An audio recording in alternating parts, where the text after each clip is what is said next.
911, what's the address of the emergency? Please, Emanuel Church, there's plenty of people shot down here. Please send somebody right away. He shot the pastor, he shot all the men in the church. Please come right away. Okay, my partner's going to be getting some help on the way. Will I get a little bit more information from you, okay? Stay on the line with me. He's still in here, I'm afraid. He's still in here. He's coming, please. Okay, ma'am, if he's coming, I need you to be as quiet as possible. Is there something that you can hide under? I'm under the table. And where are the weapons now? He's got it in his hand. He's reloading. He's reloading? Okay, I need you to bear with me, okay? How many shots has he fired? I don't know. There's so many. 3 different rounds are all kind of... God, please help me.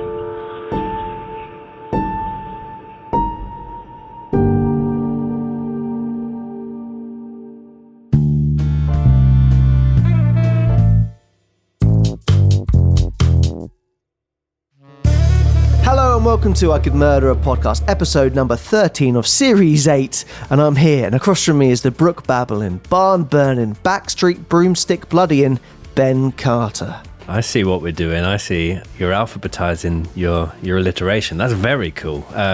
We arrive on what would be considered the Boxing Day of this series, sort of the day after what could have been the finale. Episode 13, unlucky for some. All of the sort of hitting all the marks there about the number that we've arrived to. But how are we doing, boys? How are we, producer Dan? Very good. I'm very excited to jump into the case. I got my tea with oat milk, which is a bit weird, to be honest with you. My wife is vegan, and we got this butter dish. I like a butter dish rather than in the fridge. And we got some vegan butter in the butter dish, which was quite new. I started thinking that my taste buds had changed and bread was tasting weird. And then I actually figured out, no, it's just the shitty butter. So I'm going back to... I quite like salty butter as well. And salty butter is good, really, yeah. And I thought it was just me. And I was Googling it and it goes, changes of taste could be Parkinson's. I was like, oh, please don't be Parkinson's. So I think it was just the butter. But anyway, we are back once again with a brand new case. It's one that we've posted about a long time ago on our Instagram. I believe Benny was actually flagged on our Instagram for being inappropriate, the post we did about it. It could well have been. Yeah, it could well have been. It was it was a long time ago, but I think, we've had 1 or 2 of the old flags raised, and there will be a few flags raised in this case. Yeah, sorry for interrupting. Please. No, please. Sorry, I keep still interrupting. No, please. You do your bit because it was good, and I just spoke all over it. It's all right. I mean, I was going to worm my way into the old butter conversation as well, but I just opted not to because it may not come as a surprise that I like tacky butter. I like utterly butterly. Bit of margarine. That doesn't surprise me. Yeah. I was talking all over you there. I felt like Tinkerbell when she walked in the ink and she walked all over the paper, making a right mess of it. But anyway, it's a case. We'll just go straight into it, guys. It is the case of Dylann Roof, also known as the Charleston Church shooting, the Charleston Church Massacre. A little credit to GQ for this one. A most American terrorist, the making of Dylann Roof. Ben's cryptic clue last week was... All houses need one, Bob. Dylann Roof. Yeah. It's Bob Dylan, Dan. Yeah, thank you. And all houses do need a roof, I guess. Yeah. I can't think of any that don't. What did you say, Teletubbies? Was it a roof or was it just a hill? I guess we'll get down to that another time. But yes, this case is, well, no two ways about it. It's a very dark case. It's a very sad case. And sadly, it's a subject matter and motive and theories behind it that we kind of covered previously before in other cases. There's a lot of things that link up to other cases we've covered. But yes, we will get into it. Yeah, there were, as we've just shown there, and as Tom mentioned, there's not too many different case titles for this week, but it is, a little bit of trivia. The second case running consecutively that we've had the initials DR, which I thought is kind of unusual. It's also our third time in as many weeks in South Carolina. So we're Doctor, I like margarine. Grow up. That's the doctor. He's a mean doctor. He might turn up later on in the episode as well. Oh, Jesus. Terrifying. But yeah, we're becoming very familiar with the territory here in South Carolina. Yeah, it's our third time in 4 weeks having covered a case in South Carolina, having also covered the case of Todd Colehep earlier in the series, the Amazon review killer, here on the main channel, and also having recently covered The Girl in the Bunker, the abduction of Elizabeth Shoaf, where foolishly I thought South Carolina might be, they might have been quite local cases to one another, but yeah, it was about an hour and a half away. It's a big state. America's a big place, which I'm learning more each week. But yeah, a really harrowing case, a really upsetting case, and one that, we've done a bit of a deep dive into for this week's episode. For sure, and as we always do, we like to throw to producer Dan to set the scene a little bit. So Dan, can we borrow your lovely tones to tell the listeners a little bit more about this case? Yeah, it'll cost you. How much? Fuck's sake, stop it. Dylann Roof's name is indelibly etched into a harrowing chapter of hatred, evil, prejudice and violence. In a moment that defied comprehension and armed with the intent of igniting a race war, Roof unleashed a torrent of gunfire on June 17, 2015, within the hallowed walls of the Mother Emanuel African Methodist Episcopal Church in Charleston, South Carolina. His chillingly calculated actions claimed the lives of 9 innocent souls, forever impacting the community and homes from which they were taken. The chilling motive behind his heinous act, coupled with the profound impact it had on a series of families bound by faith and resilience, serves as a stark reminder of the darkness that could be hidden beneath the surface of society. And a bowl cut. Every point of this case, if he hadn't got such a distinctive haircut, he might have been on the run for a little bit longer. It was a very distinctive look, wasn't it? And and the reason behind it is an interesting one as well. Why did he have the bowl cut? Well, we'll get into that, I'm sure. But yeah, it does add to his terrifying look, doesn't it? Yeah, I think that's the first thing that really obviously his crimes are absolutely atrocious, and it is definitely an act of terror. But the appearance that he had and the photos that are available of this case are very bizarre and very quite haunting to look at. Definitely. But yeah, I know, I'll put my hands up here. I know we did mention last series after our Sandy Hook episode that we would be taking a break from kind of the mass shooting cases for a little bit. However, when we sat down to kind of pick our 17 episodes for this series, obviously we've got an 18th one, which will be the audience vote. So if you're not already, head over to Instagram because we'll be doing an audience vote very, very soon.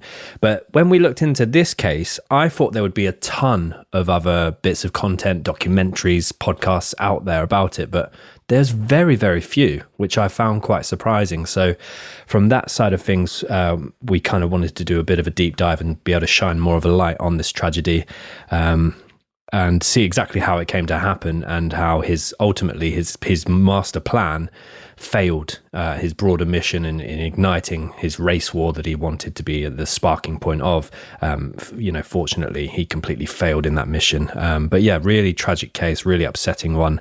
And it's one that I completely understand a lot of people are going to find quite difficult to listen to. But yeah, as with many of the mass shooting cases and many of the other cases we do cover here on the pod, it's completely heartbreaking, and as seems to be the pattern with these particular cases, a completely preventable one. And there are particular moments that are incredibly frustrating in how he was able to fly under the radar right to the point of June 17th. So we will have extracts from Dylann's quote-unquote manifesto scattered throughout the episode, as well as survivor testimonies and other key witness statements. But to highlight what an evil, warped individual we are dealing with in today's case, we're going to start with a note that was found in Dylann's jail cell just 6 weeks after the shooting. I would like to make it crystal clear that I do not regret what I did. I am not sorry I have not shed a tear for the innocent people I have killed. I do feel sorry for the innocent white children forced to live in this sick country, and I do feel sorry for the innocent white people that are killed daily at the hands of the lower races. What a cunt. I have shed a tear of self-pity for myself. I feel pity that I had to do what I did in the first place.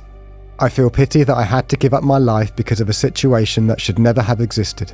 And that's a key thing that's going to keep happening in this case. He very much frames it as he had no choice but to do this heinous thing we're going to go into. But obviously that is just not the case at all. He was very much radicalized over a very quick period of time.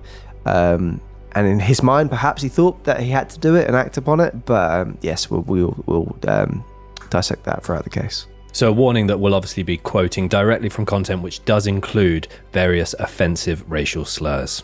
So let's jump into it. Dylann Storm Roof was born on the 3rd of April 1994 in Columbia, South Carolina. That's a stupid name, sorry. Thank you. Storm Roof, though, it's just like a very, well-protected house. If you lived in a bunker, you'd want a storm roof, wouldn't you? I'm not defending him. You could say that about anything there, really. Anything that's well built or good for life, good for the environment. It doesn't make it a good name, does it? Brick. Yeah, that was a cool name, actually. Actually, you don't want a brick roof, do you? I'd be scared of that. Yeah. But it does sound cool. Dylann Heavy Cladding Roof. Dylann Storm Roof was born on the 3rd of April 1994 in Columbia, South Carolina. He was the oldest of 2 children born to Franklin Bennett Roof. Yes, maybe Storm is... No, I like Bennett. Who went by the nickname Ben. Like him even more. And Emanuel AME Church. The couple would have a daughter named Morgan Roof a few years after Dylann was born. Dylann's childhood and upbringing was marked by personal difficulties, a great deal of abuse, and many challenges that would play a significant role in shaping his later actions of evil. Dylann's father Franklin worked as a labourer on various different construction sites and earned additional money as a carpenter. Dylann had somewhat of a troubled relationship with his father, but still looked up to him and loved him very much. An interesting note to make on the parents is actually, and we haven't had this before on the pod, but they'd actually filed for divorce a couple of years before Dylann was born, but had opted to kind of get back together again once they learned that Amelia was pregnant. Some neighbours that have been interviewed about this stated that maybe Dylann was conceived during a one-night stand between the two and they'd rekindled their relationship slightly. And there are also allegations that Franklin was highly abusive to Amelia and therefore he was able to manipulate her and sort of win her over again and again despite allegations of being physically abusive. Franklin reportedly struggled with alcoholism, employment and legal troubles, which impacted the household for the majority of Dylann's life. And despite the pair trying to give things another go when Dylann was born, Franklin and Amelia separated for good shortly after baby Morgan was born, with Dylann being just 3 years old at the time of their separation. Dylann's mother, Amelia, worked as a bartender and would regularly work double shifts in order to keep a stable income coming in for the family shortly after the separation. Dylann and his sister Morgan would live between their parents for most of their childhoods, which caused additional strain on Franklin and Amelia. With the pair growing to resent one another, both of the Roof children began to feel like neither of their parents wanted them under their roof. Oh, and she was working double shifts, serving double drinks, double shots. The Roof one made sense. I know, yeah. Okay. Check, please. I felt the Roof just came in on this podcast. Dylann and Morgan both, as a result of the frequent upheaval, felt neither of the parents wanted them, that they felt like they both were an inconvenience for them. However, as the pair grew older, Franklin got married to a woman named Paige Mann in November of 1999. With this marriage, Dylann and Morgan became step-siblings to an older sister, Amber. And from this point onwards, the pair would live predominantly with their father in what remained a fairly unstable dynamic. Franklin would take on more work as a carpenter, often leading him to being away from the family home for several days at a time. Reports suggest that Dylann had a troubled relationship with both his father and new stepmother as he grew older, experiencing instability and conflicts within the new family home. It did not help things that in this new relationship, Franklin was also regularly physically and verbally abusive to his new wife. Apparently, the fights would most commonly occur after Franklin had had a few drinks, and the pair would often become violent in front of their young children. Franklin is said to have gradually shredded the self-esteem of Dylann's stepmother Paige, even from the earliest moments of their marriage, and he kept her in a form of virtual prison by calling her several times a day from work, demanding to know where she was and what she was doing, which is, that's horrific. Paige would later say that Franklin subjected her to a pattern of control and mental manipulation far beyond anything she could have comprehended when she met and subsequently married him. For the majority of Dylann's early life, he would live in different homes with his father and stepmother across South Carolina, where he would attend at least 7 different schools during a period of 9 years, including White Knoll High School. Though between the years of 2005 to 2008, the family briefly moved down to a small beach house on the Florida Keys, where there are no records that Dylann, or either his sister or stepsister, attended any local school in the area whatsoever. So that's kind of, so what would he have been then? 2005, so he'd kind of been 11 to 13 then? And perhaps not going to school. As a result of the frequent moving, and obviously with Dylann going to 7 different schools over 9 years, both of the children struggled to form or maintain any close relationships with friends as a result of their constant relocation. His stepsister and younger sister grew ever closer as time went on, so they kind of had each other to confide in, further isolating Dylann in particular. As a student, Dylann's academic performance was below average, and he struggled socially at his various schools in South Carolina. Between the ages of 13 and 14, he was made to repeat the 9th grade. and he had to repeat this grade in a new school. He occasionally attended classes in dirty clothes, appearing unwashed and very emotionally detached. Some teachers did raise these concerns directly with the parents, but never with social services. The parents would claim that Dylann always left the house looking clean and healthy, and speculated that perhaps he was doing this to appear different. He was described by classmates as quiet, organised, and introverted, with some students describing him as someone who occasionally exhibited signs of racial prejudice, even from such a young age. Dylann's views seemed to intensify as he grew older and began spending a great deal of his free time on his computer. Patricia Hastings, Paige Mann's mother and Dylann's step-grandmother, described Franklin and Dylann as follows in a later interview with NBC. Franklin comes from a very good family, very well educated. He is from church-going, God-loving people who would never condone or teach this sort of thing to their children. I never imagined he'd have anything bad in his heart toward people. I just don't know when or how Dylann got so lost. It is worth noting that despite some of Dylann's former classmates saying that he showed signs of racial prejudice from a young age, other classmates have remarked that some of his only friends in school were black. In 2009, after 10 years of marriage, Paige and Franklin mutually agreed to divorce, though many believe that this was more so on Paige's part due to her having grown tired of Franklin's abuse and drinking.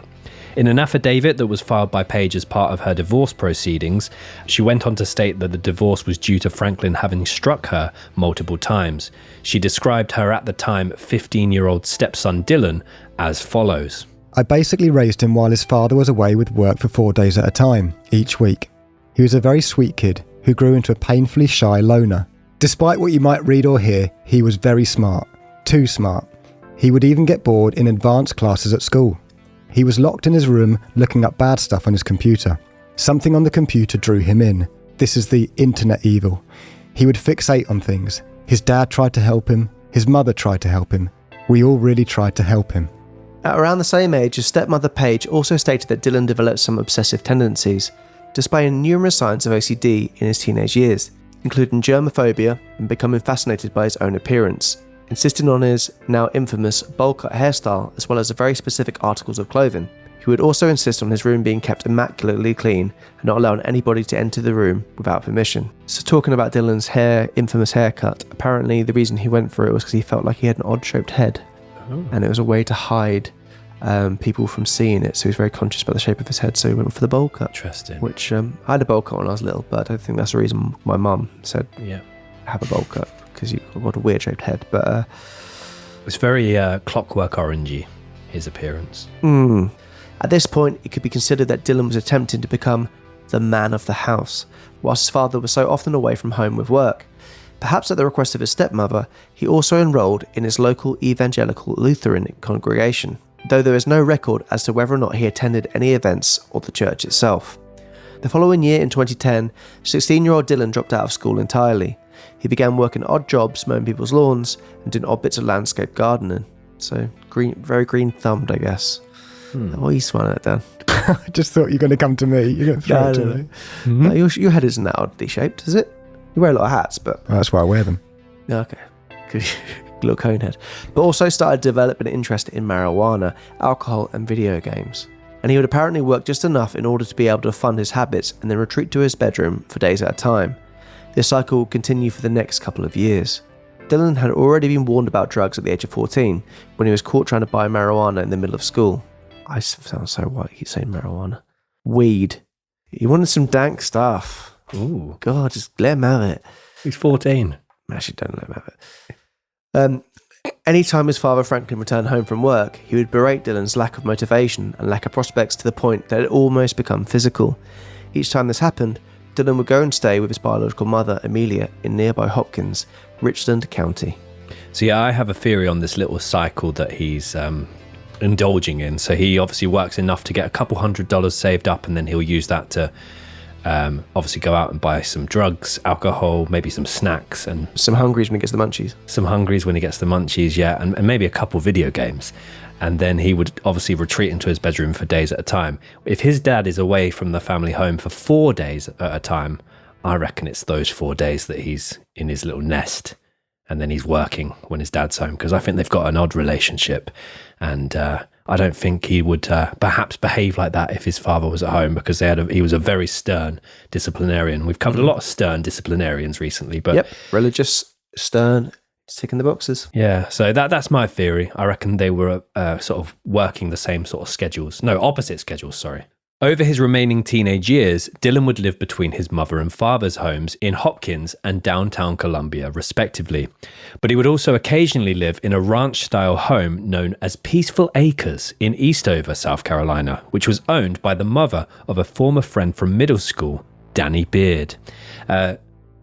Mummy Beard. Yeah, So this Peaceful Acres property is quite an interesting one. I read a Sun article about some Sun investigators trying to get to the property and get an interview from Danny Beard, and Danny Beard was having none of it. But in this property, he would have his own little room in the ranch house where he would continue to drink excessively and take drugs. When Dylann stayed here, he would stay with Danny, Danny's mother, 2 of Danny's brothers, and one of their girlfriends. Though there is very little information available about them, many have speculated that some or all of them were believers of white supremacy. So yeah, this is where he could kind of go away, wouldn't be under the watchful eye of his mother or stepmother or even his father, and he could kind of get away with what he wants. And there's a lot of obviously footage of him later in the timeline of practicing shooting in the garden of this property. Yeah, it's an interesting situation that he's found himself in, possibly with like-minded people. The Peaceful Acres property is an important one to note. As well as Dylann spending a lot of time here, it is also plastered with patriotic and pro-gun signage, including Smith & Wesson, Buy War Bonds, Land of the Free, Don't Tread on Me, Winchester Rifles, and a slogan surrounded by American eagles that read, "Everyone remembers, no one forgets. Prisoner of war missing in action." Outside the home, there was also a sign on the porch that said, "Harley Davidson parking only," which is very tacky, their signs, isn't it? Yeah, I've got 2 of them. Ben, in your car, you got my Jag's in the garage. It hasn't even got a garage. My chicken's in the bin. Yeah, we can smell it then. They took it. Did Update they? there, they took it. To be fair, still feeling the effects a binman's not going to go, a bin man. Binman, or something like that. A bin man isn't going to go, "Oh, that bin's too stinky for me," considering I they're don't taking know. food stuff. Because you're not supposed to overfill it, which I didn't. But I don't know. I've heard that some really stinky ones can be left. Or a quick call to the police. Yeah, but There's a lot of old chicken. awful.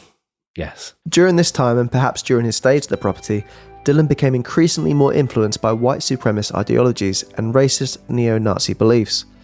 Online investigations would later reveal that he frequented websites known for promoting hate speech, white supremacy, neo-Nazi ideologies, and racial intolerance. Dylann's growing fascination and involvement in such online communities and forums showcase his attraction to white supremacist symbols and ideas, indicating a deepening radicalisation in the teenager. In February of 2012, shortly before Dylann turned 18, it could be argued that the most pivotal moment in this week's case took place.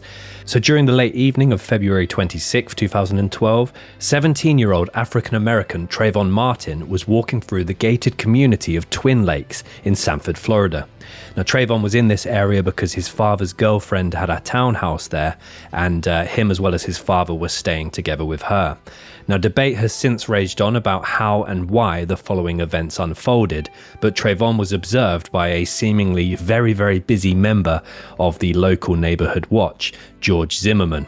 From what I've been able to read, he would frequently call local police. His neighborhood watch wasn't a regulated one, like an actually official one, and he made between 40 to 50 calls within the space of a month to police about people that he didn't like the look of in his little gated community. And at this point, Zimmerman has just gone to the local shop to get some groceries, and this is where he's encountered Trayvon. So on this particular evening, after making several calls to 911 alleging that Trayvon was behaving in a suspicious way and essentially labeling him a criminal without any kind of real reasoning behind that, Zimmerman decided to take matters into his own hands, and he approached Trayvon and the pair got into a physical confrontation. Bearing in mind, Zimmerman is a middle-aged man and Trayvon was just 17 at the time. Now, this physical confrontation that Zimmerman and Trayvon got into actually unfortunately resulted in 17-year-old Trayvon being fatally shot, causing him to lose his life. The event, the trial, and the outcome caused national and perhaps even global outrage, with the majority of America being in the defense of Trayvon and protests being launched in uproar. However, this infuriated Dylann at the time, who believed that Zimmerman was only standing his ground and therefore was some kind of victim himself. So you could kind of compare it to the more recent tragic death of George Floyd, and note that it is likely that Dylann would have absolutely sided with the officers responsible. So that's obviously condensing a hugely significant case into kind of 2 paragraphs there, but for the impact that it had on Dylann, he was outraged that any part of America would view Zimmerman as anything but a kind of standing his ground kind of hero in this instance, and he was actually the victim. So this is what some people believe, and what actually Roof would later go on to say was a key factor in him later going on to make the decision that he made. So in the first portion of his later manifesto, Dylann would write the following about his views on the case. The event that truly awakened me was the Trayvon Martin case. I kept hearing and seeing his name, and eventually I decided to look him up. I read the Wikipedia article, and right away I was unable to understand what the big deal was.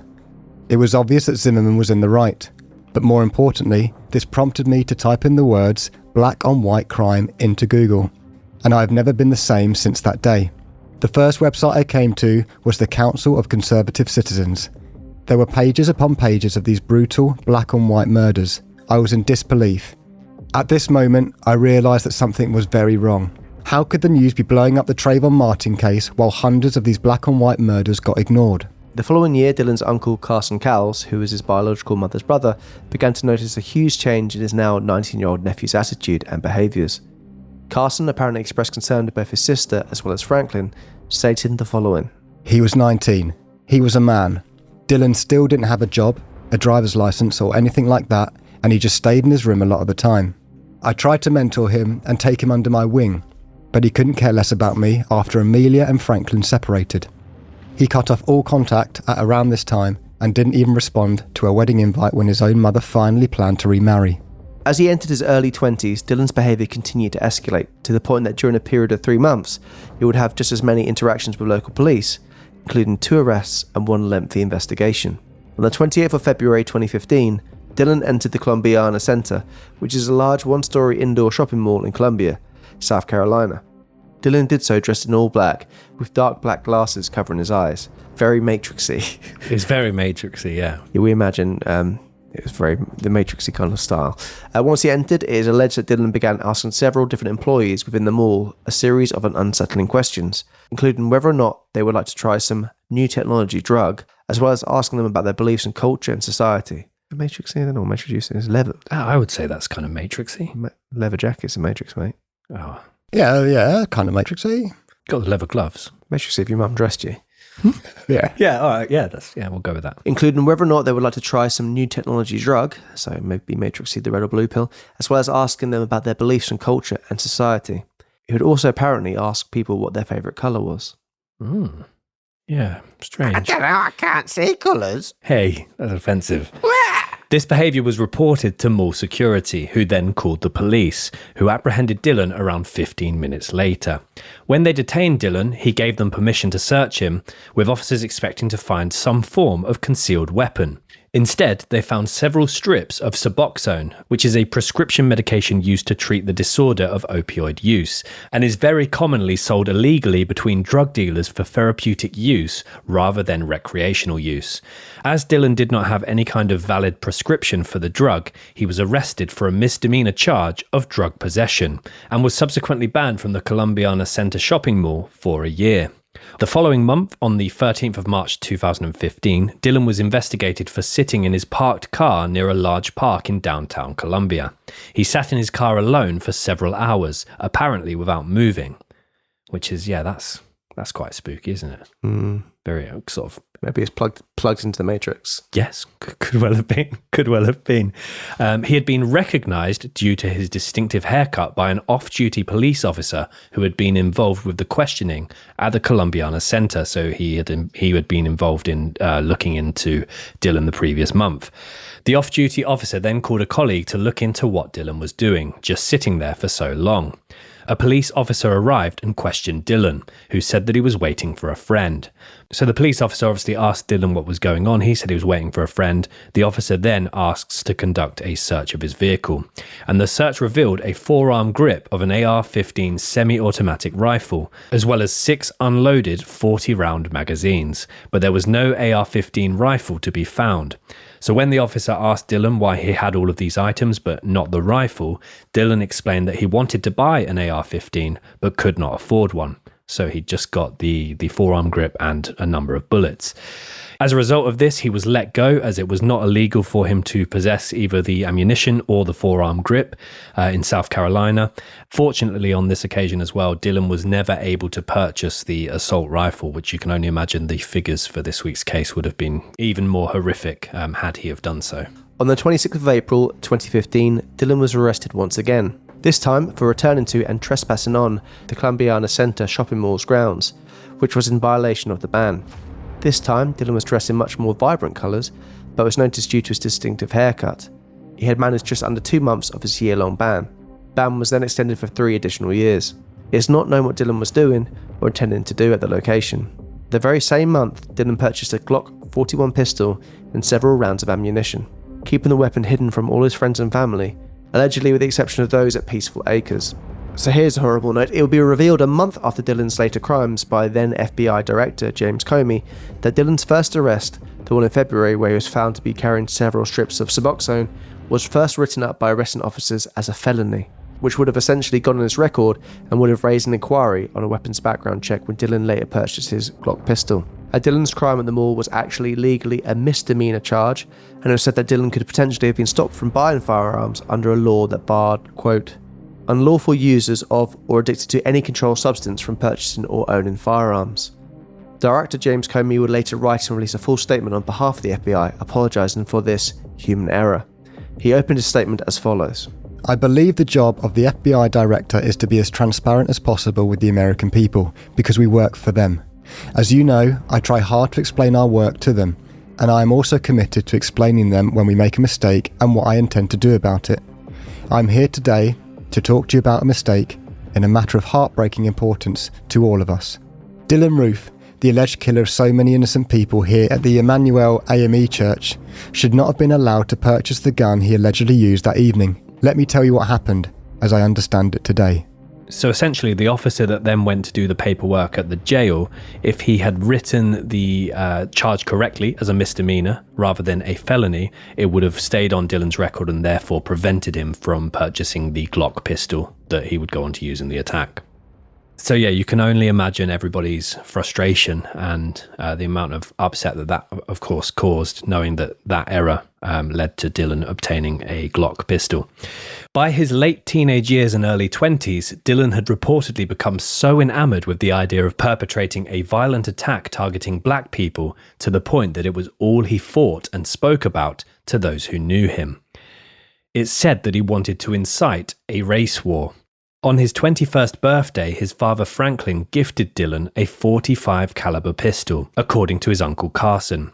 And there are, like many mass shootings we have covered previously, numerous photos of Dylann proudly posing with his birthday pistol, as well as his secret Glock. According to one of his very few friends at the time, who has decided to remain anonymous, Dylann was obsessed with the death of Trayvon Martin and believed wholeheartedly in the innocence of George Zimmerman, who was controversially found not guilty in 2013. Dylann would regularly rant about modern-day society, black-on-white crimes, and had also now become obsessed with a new case, and this one was the death of Freddie Gray Jr., a 25-year-old African-American who was taken into custody by Baltimore Police Department for the possession of a knife, sustaining fatal injuries whilst in custody and later dying. This event also sparked huge uproar across the country, and the 17-day-long Baltimore protests of 2015 were launched. And this left Dylann absolutely seething once again, and he felt very much that there was too much public sympathy for this victim, and that there was not enough light being shed on what he perceived as crimes against white people. He had sided entirely with the Baltimore Police Department. According to his friend, Dylann would get so worked up during these rants that he said he wanted to kill a, quote, large volume of black people, and my best bet is Charleston College. I have to stop blacks from taking over the world. But these rants were never taken seriously by his friend. The friend also claimed that Dylann was an advocate for the return of racial segregation to America, and also said the best thing to happen to the country would be for another civil war to take place. Despite these claims not being taken seriously by the friend, who it is believed also lived at peaceful acres with Dylann, he did get scared by one of the rants to the point that on more than one occasion, he hid Dylann's gun from him, only for the gun to be returned to Dylann due to the girlfriend of one of the housemates seeing the weapons and reminding him that her boyfriend was on probation. On briefly hiding the guns as well as his fears of him, his friend said, I don't think a church was ever his primary target because he told us he was going for the school. But I think he can get into the school because of the security, so I think he just settled for a church in the end. Whilst all of this had been happening throughout the early months of 2015, Dylann still had a couple of friends that were black, both of whom claimed that although they had never heard or seen Dylann coming out with any kind of racial prejudice, they were aware that he was quite a volatile person, who had confided to them his plans of one day becoming a school shooter. Yes, there's a lot of accounts from friends that do say about Dylann that they didn't know that he was racist or at all involved with white supremacy. So he wasn't like just blindly ranting to anyone about it. He seemed to be very careful who he picked, who he talked about these things to. But yeah, him having black friends, it seems bizarre with his obviously hatred he has deep within him that was the case. Yeah, and the other thing that is kind of different to him compared to some of the other similar cases we've covered is that he was self-radicalized. So everything that he felt and believed didn't come from, other individuals that he was friends with or family members. He went online and he developed these own beliefs and feelings off his own back. His parents didn't share the same beliefs. There was no one in his family that had that as well. So that was, very, very curious how that all came to be.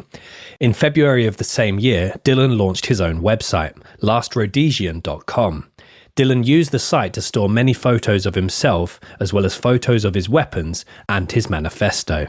These photos, some of which he would actually post to his own Facebook page, included photos of himself wearing a camouflage jacket with 2 American white supremacist emblems stitched onto it. There was also a photo of Dylann holding a small Confederate flag, as well as one of his pistols in front of a small set of plant pots, which I know obviously made a point of saying small there a lot, but it's a small flag and it's a small set of plant pots. But also, he is perhaps one of the least intimidating looking mass shooters that we've ever covered. I know that's saying a lot because we've also covered Adam Lanza and a lot of these individuals. You could stand them alongside each other and they all have very similar traits and appearances.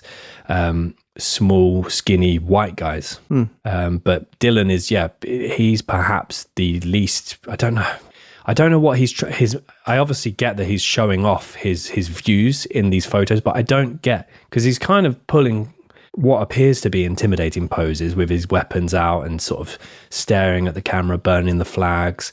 But I don't know.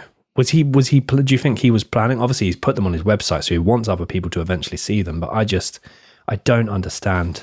I think it is literally for things like this. It's a legacy he's leaving online. If he's thinking he's going to go down in history of doing what he's done, it'll be the photos that are used to discuss him, really, which is, we don't want to be basically doing what he wants us to do in the sense of that. But it must be for that reason. He's trying to be the person that he wants to be online, which he obviously isn't in real life.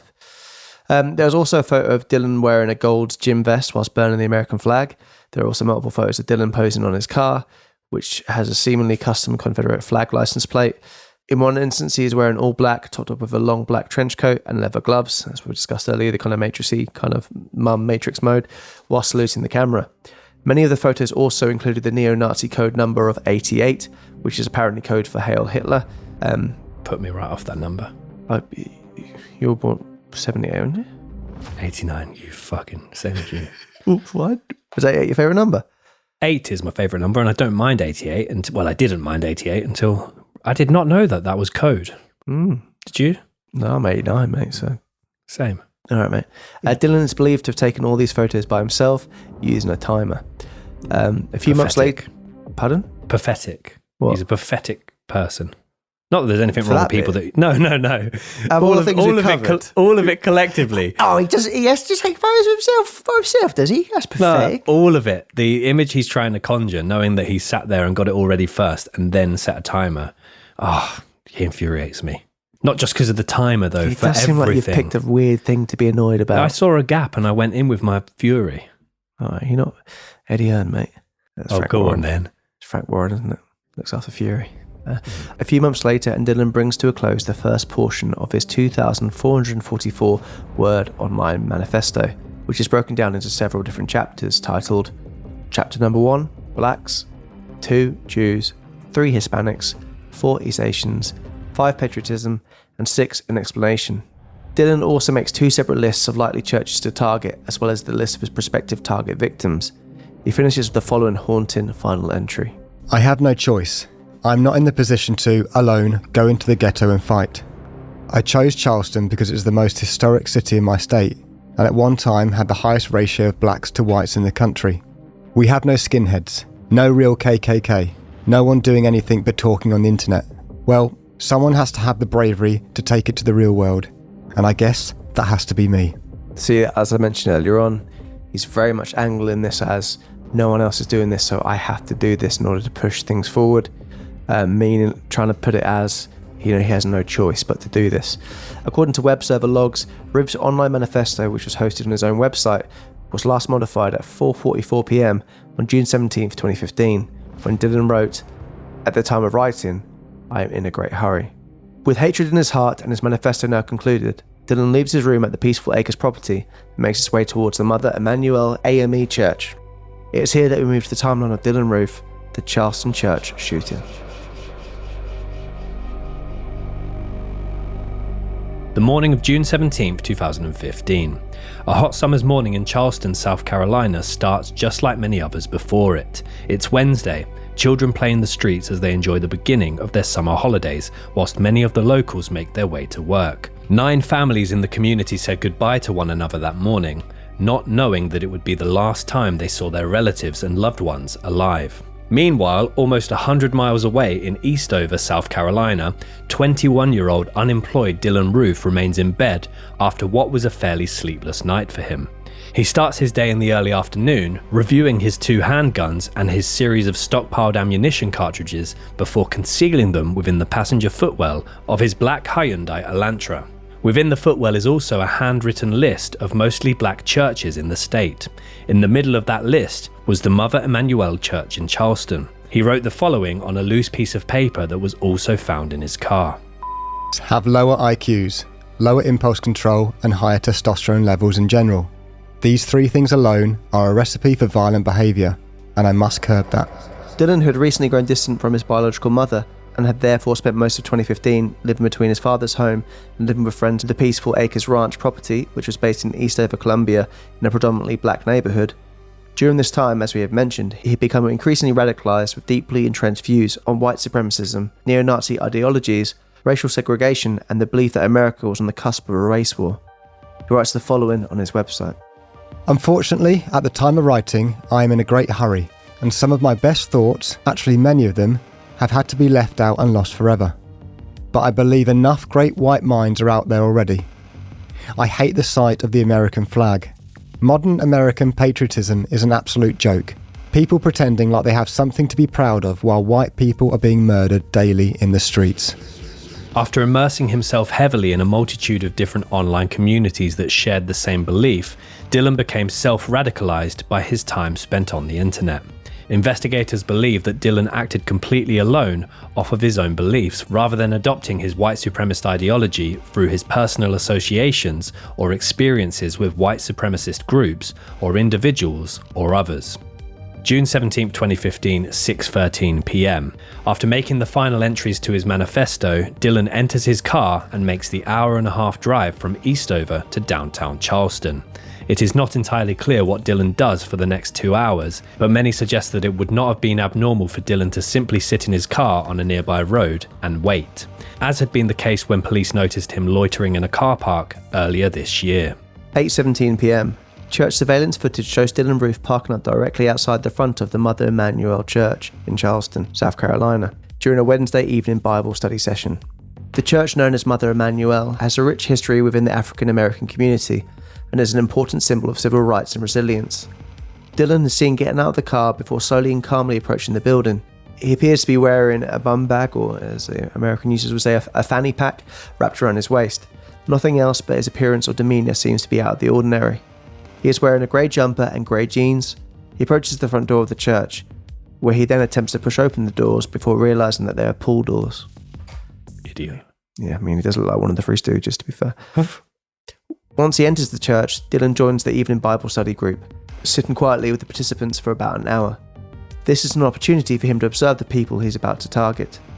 To Dylann's surprise, they greet him warmly, politely welcome him into the church by shaking his hand and even offering him hugs. Dylann is also offered refreshments by the congregation. In a later interview with the police, he reportedly told investigators that he almost did not go through with his quote-unquote mission because members of the church study group had been so nice to him. Which really makes this it adds an extra layer of heartbreak to it. The fact that they were so welcoming and obviously they probably could see in his eyes like an outsider coming through, quiet, and they were thinking, we can welcome him and make him feel at home, and maybe through the church we can help him. So they opened their hearts to him. According to the survivors, once the group had welcomed him, Dylann asked for Reverend Clemente Pinckney, who was the church senior pastor. Clemente then sat next to Dylann as the group's Bible study continued. During the study, it is alleged that Dylann would actively engage and often disagree with some of their conversations relating to the scripture. Otherwise, he seemed to keep himself to himself. There are some similarities here to the Christchurch mosque shooting, which would later occur in 2019, wherein the perpetrator, Brenton Tarrant, was even given warm greetings outside the mosque shortly before he opened fire on the very same people, claiming 51 innocent lives. Approximately 9 p.m. As the Bible study session draws to a close and the group begin to pray, after sitting with a group of 12 members of the church for almost 45 minutes, Dylann suddenly removes 2 handguns from his bag, a Glock 41 and a .45 caliber handgun, before standing up, stepping back and opening fire on the praying group. He fills the room and those within it with bullets as he meticulously begins to comb the building. In his bag, Dylann had 8 magazines for his guns, each of which were filled with hollow point bullets, which he would reload with on 5 separate occasions, showing his absolute desire to inflict as much carnage, harm and horror as possible. So we've discussed hollow point bullets in previous cases before on the podcast, and essentially they are designed to, upon impact of the target, they essentially cause as much damage as possible. So with Dylann obviously having a huge amount of hollow point bullets ready, he is coming in with the intention of causing as much harm and as much pain as possible. Many of the victims fall to the ground immediately, and others begin to scream. Others attempt to shield their loved ones, and others attempt to run and hide. Blood as well as body matter slowly began to cover the floor tiles of the church, and the bullets would senselessly rain down on the group for the following 6 minutes, during which time Dylann began screaming racial slurs at the group whilst firing bullets towards them. He would also shoot additional bullets into those who had already fallen to the ground. He reportedly shouted towards those that were hiding, "Y'all want something to pray about? I'll give you something to pray about." As the chaos continued, Dylann slowly approached 87-year-old Susie Jackson, who was by this point embracing with and trying to shield her 26-year-old nephew, Tywanza Sanders. He then pointed his guns at the pair. Tywanza asked Dylann why he was doing this to churchgoers and to people of good faith whilst trying to talk him down. Dylann responded by saying the following: "I have to do it. I have to kill you all. You rape our women and you're taking over our country. And you have to go." When Dylann proclaimed that he intended to shoot them all, Tywanza dove in front of his auntie Jackson and was shot first, shortly before Dylann turned the gun on the 87-year-old. Felicia Sanders, Tywanza's mother, was pretending to be dead on the floor with her granddaughter and another young girl whilst all of this was happening. She had to somehow keep her hand over her granddaughter's mouth in order to stop her from making noise. So yeah, and she did this to the point that she was worried she might actually be suffocating her granddaughter, which is just, absolutely horrific set of circumstances to imagine. Felicia is considered by many the absolute hero of this case, as she had also managed to lock 2 other people in a nearby pastor's office. She recalled the events as follows. I was hearing some grunting and so forth, and whomever it was, sounds like they were trying to get out the door. And then Ruth came and shot that person. and they never made it out the door. But I could tell it was a male, but I wasn't sure who it was at the time. And so we just sat under the desk with our hands over each other's mouths and so forth. And then, you know, I heard Roof say that he had to do this, and he walked out the door. And then I started hearing the first responders coming. The first person they got to was the person that was outside of the office door. And I heard them say that, hey, here's one, this person, hey, he's still alive. So for a quick thought, I was just thinking, it could be Clemente, it could be Clemente. And they kept saying, hey, stay with us. And they just kept saying that, stay with us, stay with us. And they got him out of there. So yeah, as you heard, you can't comprehend what you would do in a situation like that. And yeah, she's an absolute hero. Well, her and her daughters are an absolute hero of this case. Whilst all of the carnage was unravelling within the walls of the church and lives were being taken by the minute, Polly Shepherd said that she could hear Dylann approaching bodies that were clearly in agony on the floor and asking, "Did I shoot you yet?" to many of his victims, as well as yelling racial profanities at them. She recalled the following. He asked me, "Did I shoot you yet?" I said no. He said, "I'm going to leave you alive so you can tell my story. Because we need someone to survive, because I'm going to shoot myself, and you'll be the only survivor." Dylann would later be asked to confirm whether or not he made this statement when he was being interrogated, to which he laughed out loud before saying, "Yeah, I remember saying that." According to the son of one victim, who claims to have spoken to another survivor, Dylann allegedly turned the gun to his own head and pulled the trigger, but discovered he was out of ammunition. Though many have argued this statement, as it was proven Dylann still had ammunition left over and also would leave the church carrying one of his guns in case of any external encounters. Yeah, and you can kind of see the way he exits the building with that church surveillance footage. Like, he's very careful, cautious, looking around him, and he's holding the gun as if he's ready to still continue firing. It's quite rare, though, for a case like this, mass shootings, as we've covered a few now, it tends to end either by death by cop or they do take their own lives at the end. The way he acts afterwards does separate him from a lot of the cases we've covered. During the agonising 6 minutes, Dylann shot and killed 9 people, seriously injuring one other person, with 5 survivors managing to escape with their lives. The 5 survivors were Tywanza Sanders' mother, Felicia Sanders, as well as her granddaughter, as well as Polly Shepherd, all 3 of whom played dead in order to survive. On top of this, Reverend Pinckney's wife and youngest daughter were later found by police to have been hiding inside the building during the shooting, but they were hiding in the pastor's office with the door locked. The victims were later collectively referred to as the Emanuel 9. His 9 victims were Cynthia Hurd, aged 54, Susie Jackson, aged 87, Ethel Lance, aged 80, DePayne Middleton Doctor, aged 49, Reverend Clemente Pinckney, who was also at the time a state senator, aged 41, Tywanza Sanders, aged 26, Daniel Simmons Sr., aged 74, Sharonda Coleman Singleton, aged 45, and Myra Thompson, aged 59. 9:06 p.m, 50 minutes after Dylann first entered the church, 6 minutes after he fired the first shot. The same church surveillance camera sees Dylann slowly opening the front door of the church from within, before calmly emerging from it, gun in hand. He had just fired 70 rounds of ammunition, shattering the lives of hundreds of people in doing so. Dylann then flees the car park in his black Hyundai Elantra, leaving behind a scene of complete and utter horror. As we had mentioned, in order to try and stay alive, some survivors played dead to avoid being shot again, and others were hidden in an adjacent office, where they could hear the entire ordeal take place, and see shadows between the gaps from the floor to the bottom of the doors. At the exact same time, several 911 calls are made from within the church, all of which were increasingly more harrowing. Did you see him at all? Yes, he's a young 21-year-old white dude. He's got it in his hand. He's reloading. How many shots has he fired? I don't know. There's so many. Oh, God, please help me. But there's so many people dead, I think. Oh, my God. Can you talk to me freely? No, I can't, because he's really in the building. Just come in the back door. Later that night, an anonymous bomb threat is called to the Marriott Hotel, on nearby Calhoun Road. Police believe that Dylann was the culprit behind this in order to create a distraction, whilst he escaped.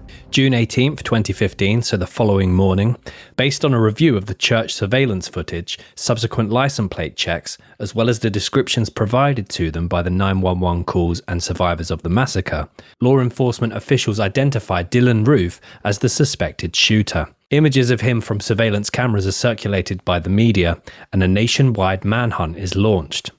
On the morning after the attack, police received a tip-off from a woman named Debbie Dill, who recognised Dylann, as well as his black car, parked up at a rest break along US Route 74.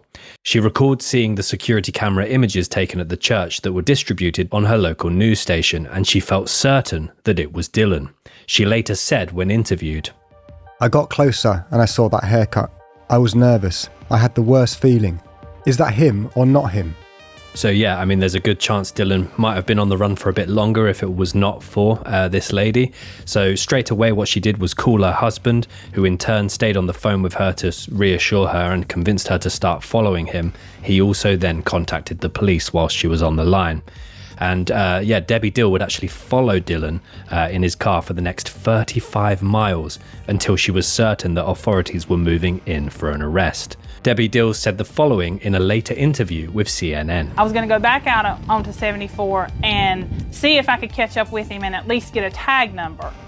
Because, I mean, there was just something inside of me that said it just didn't look right to me. I had seen the little tag on the front of his car and everything was just, kind of, and I even noticed the haircut that he had from watching it on the news. So everything inside of me said, it's possible, but everything inside of me didn't want to believe it either. So, no, he didn't make me do that. He just, I said, I'm going to go do that. And then I said, but he stayed on the phone with me, and he stayed on the phone with the Kings Mountain Police. June 18th afternoon. Dylann is apprehended by police in Shelby, North Carolina during a traffic stop. He had managed to get 245 miles away from the crime scene. He is armed with a handgun and dressed in a change of clothes, but does not resist arrest. Dylann waived his extradition rights and was flown to Sheriff L. Cannon Detention Center, which is located in North Charleston. There, he is immediately taken to the local police station, where investigators begin to interrogate him. When asked by investigators how many people he believed he killed that day, Dylann replied calmly, "If I was going to guess, 5 maybe. I'm really not sure." The majority of Dylann Roof's interrogation is available online. Throughout the interrogation, he shows very little remorse and is trying to laugh and joke with detectives. It also seems as if he was trying to come across as someone not within their right mind to the investigators. Throughout several hours of interrogation, Dylann outright admits that he was responsible for the Charleston church shooting and confirms that his ultimate motive for this act of terror was to ignite a race war. That evening, then President Barack Obama made the following statement at an arranged press conference. "Once again, innocent people were killed in part because someone who wanted to inflict harm had no trouble getting their hands on a gun. We, as a country, will have to reckon with the fact that this type of mass violence does not happen in other advanced countries. Michelle and I know several members of the Emanuel AME Church. We knew their pastor, Reverend Clemente Pinckney, who, along with 8 others, gathered in prayer and fellowship and was murdered last night." June 19th, 2015. Dylann is brought back to South Carolina, where he is formally charged with 9 counts of murder and 1 count of a possession of a firearm during the commission of a violent crime. He makes his first appearance at Charleston County Court for a bond hearing, and he does so via a video call due to fears for his own safety. So yeah, at this point there was a lot of outrage surrounding the case and a lot of people that wanted to harm Dylann as a result of his actions. And he does, in this video appearance, I think we used it for one of our Instagram posts, he does very much look like a comic book villain at some point. Because he's standing there in front of the camera and he's got 2 guards in the background either side of him, and he just looks completely... He just looks, I find that image terrifying for some reason. It's really, really bizarre. During the bond hearing, 2 of the survivors, as well as relatives of 5 of the victims, spoke to Dylann directly, with some of them saying they were praying for his soul, and others saying that they forgave him. These brave people have been grieving and processing the trauma for a mere 2 days by this point. Judge James Skip Gosnell Jr., which is quite a name, who we'll hear more from shortly, concluded the hearing by making it clear that, as well as there being many direct victims of the horrific crimes that Dylann had committed, that there were also many victims now in Dylann's own family. He said the following. "There are victims on this young man's side of the family. Nobody would have ever thrown them into the whirlwind of events that they are being thrown into. Judge Gosnell set a $1 million bond for the weapons possession charge, but would not allow any kind of bail on the 9 counts of murder. The vast majority of the general public immediately called for the death penalty, which was supported by many of the local and surrounding members of government.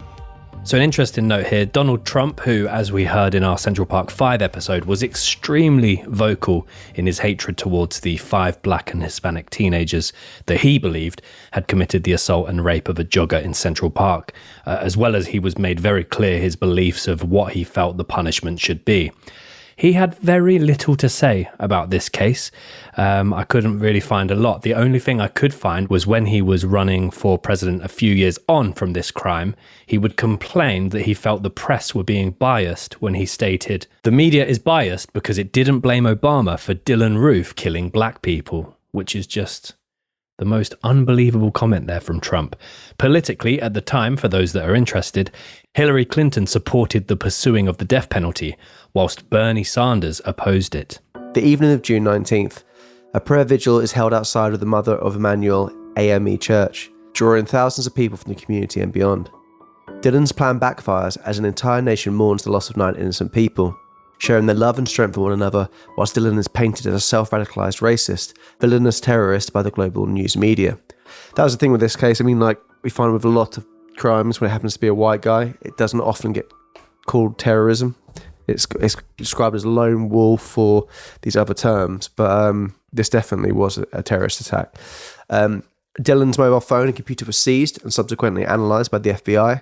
According to unnamed officials, he was in regular online communication with a large number of other white supremacists, though none of them appeared to have encouraged the massacre or prompted Dylann to commit any kind of violent crimes. On June 20th, 2015, 3 days after the shooting, a website titled The Last Rhodesian was discovered and later confirmed by officials to be owned by Dylann Roof. The website contained a series of photos of Dylann posing with symbols of white supremacy and neo-Nazism, along with a 2,444-word manifesto in which he outlined his views towards black people, as well as a number of other ethnic groups. He also claimed in the manifesto to have developed his white supremacist views after reading about the 2012 killing of Trayvon Martin and what he deemed the rapid nationwide rise of black-on-white crime. The manifesto written by Dylann also makes multiple notes of respect towards a Seattle-based white supremacist organisation known as the Northwest Front. This organisation, which was run at the time by a notable neo-Nazi author Harold Covington, was also a founding member of the Rhodesian White People's Party, another organisation of which Dylann seemed to hold in incredibly high regard. While some of the photographs from the website seem to show Dylann at home in his bedroom and in his garden, others seem to have been taken on an apparent tour of slavery-related historical sites that were based in both North and South Carolina, so the Carolinas, including the Museum and Library of Confederate History in Greenville, as well as Sullivan's Island, which was the largest slave disembarkation port in North America. Photos show Dylann sitting and standing in front of 4 former plantations, as well as 2 separate cemeteries, one for white Confederate soldiers, where he seems to be standing solemnly, and another graveyard for slaves, which he seems to mock. July 7th, 2015. Dylann Roof is indicted by a grand jury of 33 federal charges as well as 13 state charges, including hate crime charges, 9 counts of murder, 3 additional attempted murder charges, obstruction of religious exercise resulting in death, and many others. Based on the advice of his lawyer, David Bruck, who is also someone we will hear more from later, Dylann pleaded not guilty to the charges. Several weeks after Dylann's plea was made, District Attorney Scarlett Wilson announced that the prosecution would be seeking the death penalty for Dylann Roof. August of 2016, we flash forward 1 year. The federal and state trials have both been delayed several times in order to give the defence and prosecution more time to prepare. Jury selection was also postponed and restarted several times due to the incredibly high public feeling regarding the case. There are also a number of psychiatric and competency evaluations conducted on Dylann, who many believe was trying to appear innocent by reason of insanity. During this time, Dylann bizarrely asks to represent himself at trial, which is granted. However, 2 months later, he requested to rehire his defence team for the guilt phase of his federal death penalty trial. So essentially, he wanted to gain more notoriety for himself and get a little more of the spotlight, all with the exception of the part of the trial that might actually cost him his life. So another reason why it's been believed that Dylann wanted to represent himself is he didn't want to go with the insanity plea. He wanted, like a lot of people who have manifestos and written ideologies, they don't want to be proved to be not of sound mind. So, and as well, they were pushing for one of the tests to be done on him for being autism test, and he didn't want to have that. He was basically saying, "I'm not autistic," and I think because he felt like his lawyers were trying to do that to him, he then wanted to represent himself and prove to people that he wasn't. So, obviously, it's very high stakes for him doing it as well. Yeah. And the trial is finally scheduled to take place in December. And with the trial now looming, court documents filed by the prosecution in this month make note of their belief that Dylann had actually written 2 other manifestos. One in 2015, which was a physical copy on his website's version, and another one that was written whilst he was in jail, recovered from his vehicle and jail cell, respectively. On December 7th, 2016, after many appeals and subsequent delays, the trial of Dylann Roof finally begins. The jury is given a full transcript of what has now been proven to have been the first half of Dylann's manifesto. They are also shown self-recorded videos of Dylann practicing shooting with his pistols in his back garden, which seems to be a thing that a lot of them do. We had a similar thing with Nicholas Cruz, and there's a lot of home movies made by Dylann Roof. Which is alleged as well to have taken place in the Peaceful Acres property. Dylann is also seen once again in his Gold's Gym vest, seemingly completely emotionless. In what was considered an eerily silent but highly emotional courtroom, extremely graphic 360-degree computer images of the crime scene within the church to show to the jury. The pictures showed the victims lying in pools of one another's blood on the beige tile floor of the fellowship hall at the Emanuel AME Church. Most of the victims appeared to be clustered around circular tables where they had been holding a Bible study, with some clearly attempting to shield themselves and one another from Dylann's bullets. Shell casings and cartridge magazines from the hollow point bullets were scattered around, as were Bibles and purses. One of the 15 scans showed a wall poster with the words "Faith, Hope and Love," which was surrounded by blood spatter. Several people in the courtroom area for family members of the victims comforted each other, while others dabbed tears from their eyes. Many struggled to maintain their composure. December 8th, 2016, Dylann's biological mother, Amelia Cowles, suffers a heart attack whilst in the courtroom during her son's trial. Apparently one survivor's testimony, this was that of Felicia Sanders, was so haunting, graphic and emotional that Dylann's mother collapsed in the courtroom of a heart attack while mouthing the words, "I'm sorry," several times before family members and court security tried to help her back to her feet. To much shock and anger of the general public, Dylann's attorney, David Bruck, tried to use this instance to force a mistrial. He wrote the following in court documents to the judge applying for a mistrial. The survivor's testimony was so emotional that it caused a heart attack. This environment is not safe for spectators and even court personnel, including members of prosecution and defence. We are all crying with her. Thankfully, US District Judge Richard Gergel denied this mistrial request. Felicia Sanders said the following to the local media after the incident. I had to go through the horror of seeing my son and my aunt shot to death and shelter my granddaughter beneath a table. He is evil, evil, evil. Dylann said he was going to kill himself. I was counting on that. There is no place on earth for him other than the pit of hell. December 15th, 2016.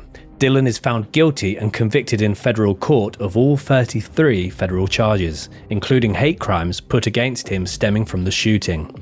During the early portion of the trial, Dylann acted as his own attorney, but did not present a defense or call any witnesses. For the sentencing phase of the federal trial, Dylann once again dismissed his defense team and insisted on representing himself. In a statement to the court, he offered no apology or any kind of explanation for the shooting. Instead, he simply stated, "There's nothing wrong with me psychologically. I would like to make it crystal clear. I do not regret what I did. I am not sorry. I have not shed a tear for the innocent people I killed." January 10th, 2017, Dylann is sentenced to death by a federal jury for his role in the church shooting. He once again shows no remorse and does not offer any kind of apology or reasoning for his crimes. On March 31st, 2017, Dylann agreed to plead guilty in South Carolina State Court to all state charges pending against him. 9 counts of murder, 3 counts of attempted murder, and possession of a firearm during the commission of a felony. He did this in order to try and avoid a second death sentence.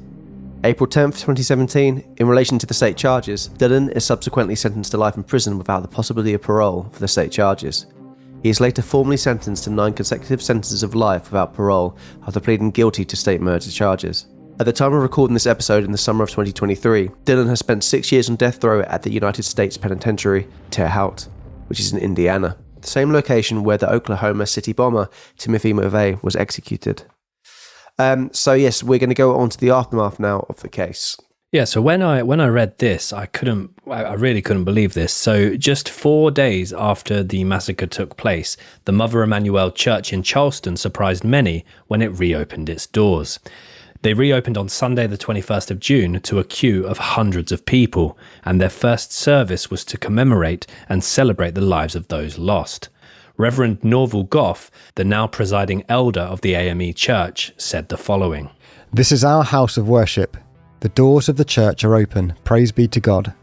No evildoer, no demon in hell or on earth can close the doors of God's church. It has been tough, it's been rough, and some of us have been downright angry. But through it all, God has sustained and encouraged us. When times of troubles come into our lives, how do we respond? Do we respond by being afraid, or do we respond in faith? The blood of the Emanuel 9 requires us to work not only for justice in this case, but for those living on the margins of life. We must stay on the battlefield until there is no more fight to be fought." In July of 2015, several predominantly black churches were burned down in what appeared to be a series of arson attacks. This prompted many to become angry at how quickly some of the victims' families had forgiven Dylann Roof. The fires, though, were later investigated and all proven to have been unrelated. In September of 2015, Joey Meek, the friend of Dylann who had tried to hide his guns from him, was arrested. He was accused of lying to police officers during their initial investigation, and therefore making a false statement. He was also charged with failing to report a crime. He pleaded guilty, and I think initially they had almost a $500,000 bail set for him, and they were trying to use it as leverage in Dylann's trial, but eventually he pleaded guilty and was sentenced to serve 27 months in prison. On the 5th of October 2017, a lot of controversy was caused when the manifestos written by Dylann were released to Google Books. It is called The Last Rhodesian, the Manifesto of Dylann Roof, which is essentially made up of two separate manifestos, one written for the shooting and one written whilst he has been in jail. It is 32 pages in length, and its blurb states the following. On June 17, 2015, Dylann Storm Roof shot and killed 9 people at a church in Charleston, South Carolina. He wrote a manifesto before the shooting detailing his grievances with America and his thoughts on race. After the shooting, he wrote an additional manifesto that was found inside his cell and taken as contraband before later being published. Both manifestos are included in this work. On the 13th of March 2018, then 18-year-old younger sister of Charleston shooter Dylann Roof, Morgan Roof, was arrested at a high school following a social media post that caused alarm to other students. Morgan Roof was charged with simple possession of marijuana and 2 counts of carrying weapons on school grounds. She had reportedly earlier posted a message on Snapchat referring to a national school walkout against gun violence, which was relating to Nicholas Cruz's Parkland school shooting. She posted the following comments on Snapchat. "You're walking out for the allowed time of 17 minutes. They are letting you do this.